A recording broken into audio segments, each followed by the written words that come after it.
You're watching Al Jazeera with live and continuing coverage from Egypt, where 5 people are reported to have been killed in overnight clashes. It's 0600 hours GMT, 8 o'clock in the morning in Egypt. These are live pictures from Cairo's Liberation Square. I'm Veronica Pedroza. What began as a dramatic day 24 hours ago turned into a dramatic night with heavy machine gun fire ringing out across the square. We've been speaking to witnesses who've been talking about their fear, their concerns, their worry that they were being shot at, and they say they were unarmed civilians. Recapping events as we enter day 10 of the standoff. Gunfire and petrol bombs have filled Cairo's Liberation Square in the last few hours. There are conflicting reports about how many people have been killed. We are hearing that 5 people have died and 15 people have been wounded because of live fire. This follows, as I've mentioned, a day of violence when rival groups of demonstrators clashed. Al Jazeera correspondents say pro-democracy protesters have now retaken control of the square. We've also seen pictures of soldiers detaining people. The army had been accused of failing to intervene even as clashes turned violent. The US Secretary of State, Hillary Clinton, has spoken to Egypt's newly appointed Vice President Omar Suleiman, condemning the clashes as a shocking development. Let's go straight to Cairo and speak to one of our correspondents near Liberation Square for an update on what's happening right now. Well, the anti-government demonstrators have effectively secured off the square. They've been in that position for several hours now. There's these steel metal banners all around them, which every now and then they start banging off. A very emotional, very rousing noise, very intimidating, I should imagine, if you are close by. And standing close by are pro-Mubarak supporters. They regrouping and running away. As they regroup, they grab bottles of petrol bottles, Molotov cocktails, which they are unsuccessfully thrown towards the anti-government. They've also been aiming a little bit to the left of where you see those metal railings, a little bit. That is a building that has been taken over by anti-government demonstrators, and protesters are aiming at the tree there, trying to set that on fire. Those demonstrators, actually, they are not going anywhere. We every now and then hear the odd outbreak of gunfire. I've seen soldiers firing into the air as they've taken something, aiming at the backs of 2 guys who were fighting as they took him off. But the situation is pretty much the same with the army. They are hanging back. They're sitting on their tanks. They're very keen not to get involved. This is clearly a battle between the Egyptians, and the army is staying back for now. And what happens next? There have been some reports of anti- and pro-government demonstrators heading for Tahrir Square. Well, there really is a feeling that the government behind and sponsoring the pro-government supporters, that more forces will be making their way here. We know for a fact that many protesters, pro-government protesters who were caught were holding IDs that identified them as police, and that sort of explains why the attack was so well orchestrated, and the fact that they had so many weapons. That could carry on throughout the day, but clearly, Veronica, this is not a battle that's going to be won on the ground, won within battle. It'll have to be some sort of political battle. The problem and the benefits, of course, for the anti-government protesters is that they are a leaderless group. It attracts people from all walks of life, Muslims, Christians, young and old. Obviously, parties have been jumping on the bandwagon.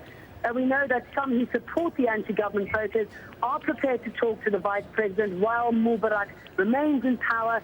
Others are not able to do that. I think where we are at now is the stage where Mubarak is trying to leave this situation with as much face-saving as he can possibly pull off.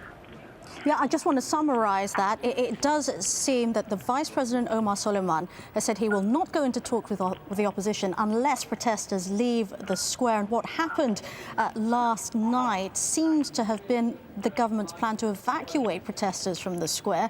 But protesters are saying they will not leave unless Mubarak leaves. And some opposition groups saying that they will not go into talks unless the attacks on protesters stop. And I want to focus on that for a moment and just recap for viewers who may be joining us as day breaks. It's breakfast time in the Middle East and in Europe.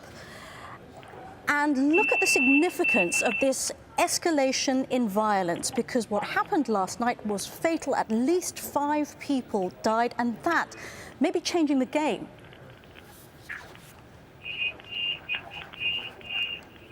Veronica, I lost you there. I lost the question. I wanted to ask you about the significance of the fatal violence that we saw last night. Does it change the game? It's changed the game. It's changed the dialogue. The time for talking is clearly over, and the message by the demonstrators remains the same. They want to see him step down. If you were only state television, which many Egyptians do, their sentiment clearly has changed away from the anti-government demonstrators if they were in their camp. They feel that the anti-government demonstrators got their message across. The army agreed with that. They said, we've got your message across. We do hear you. The president is going to be enforcing the changes that you want. He's going to be enforcing the constitution changes. So that PR machine is working quite effectively, targeting ordinary Egyptians who are watching state TV. The demonstrators, by staying in that square, are losing a measure of support. Others who haven't been watching state TV, who've been watching international more broadcasts, are aware of what's happening on the ground. Clearly, you've got 2 camps now in this country, pro and against. What's going to break that impasse now, Veronica? It's very difficult to tell. I think now that the ball is back in Mubarak's court, because the demonstrators, they've won their ground. They've won the battleground. They're not moving away. So what is it that's going to change now? I can't answer that. All right, we'll ask you to stand by for a moment, because we can now put that question directly to one of the activists, anti-government demonstrators, who's been in Tahrir Square all this time. Rami Raouf is on the line. He's been filming overnight events on his mobile phone. Rami, can you answer that question? What will it take for this impasse to come to an end? You mean the peaceful assembly in Tahrir Square? Yes. I think the only thing that will make people leave is that Mubarak leave the country as soon as possible. As long as he's there, the people will keep gathering and will keep going on in the peaceful assembly in Tahrir Square. We're watching some of the pictures that you filmed on your mobile phone. Yes. We can see people shouting as they're walking through the square. The pictures are dramatic, but they don't capture the emotion. What was it like when this was all happening? All over the night, people did not sleep. People were always ready and steady for any expected attack at any time. All over the night, we received many different news that at some point more thugs from the NDP will come and attack us. And the NDP thugs that were attacking us from the bridge above us, they killed at least 4 people, and many people were injured. All over the night, they threw on us different kinds of explosions and Molotov, and people were very angry and upset by what's happening. And at around 4 or 5 p.m. Some people in the square started to cry because many people were buried in the Egyptian flag in Tahrir Square, and the people did not sleep. And in the early morning, all people in Tahrir Square went to chant against Mubarak and asked for his execution, due to that many people from the Egyptian people died. You talk about thugs from the NDP, that's the ruling party of President Hosni Mubarak. What makes you describe your attackers this way? Because they are simply thugs. They are not doing any peaceful assembly. They just came here to Tahrir Square to let us leave. They use different kind of violence tools against us. They are trying to to turn our peaceful assembly into a violence one that started to throw on our different kinds of things so people can engage. So Mubarak can say that this is not a peaceful assembly. But so far, the people in Tahrir Square, they are very smart and they are able to make the difference between what is a peaceful assembly and how thugs are. As well as when we caught several one of them, they had the LDP card and they had also Ministry of Interior cards.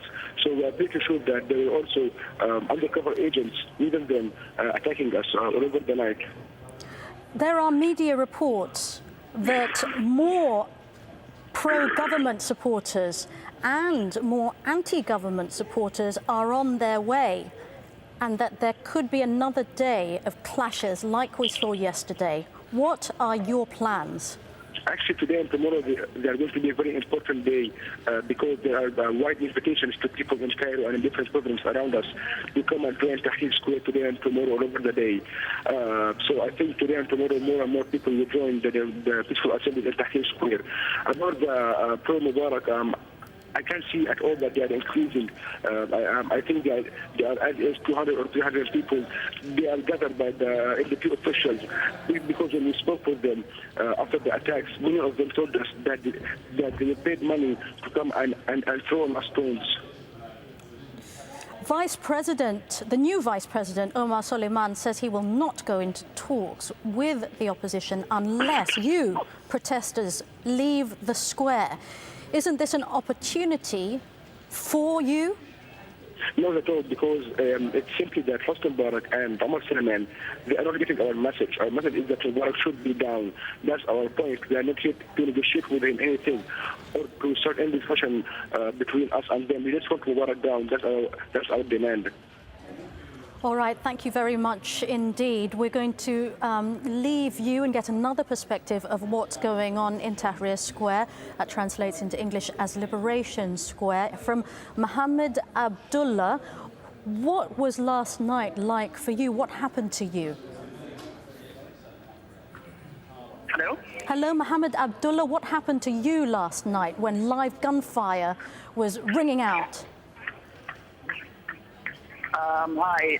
I was here with the other protesters gathering here since 5 days now at the Tahrir Square. We were attacked yesterday by groups. I will refrain from calling them pro-Mubarak protesters because they are actually not protesters.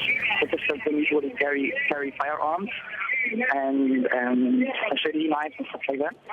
They tried to enter the square several times, starting 2 o'clock in the afternoon, and it continues until very early hours of the morning of today. The clashes were were at the highest between midnight and maybe 3 or 4 o'clock in the morning.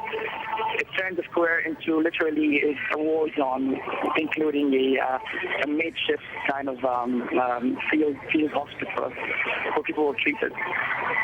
So you saw for yourself people being injured, being killed? I'm sorry? So you saw for yourself people injured, maybe even killed?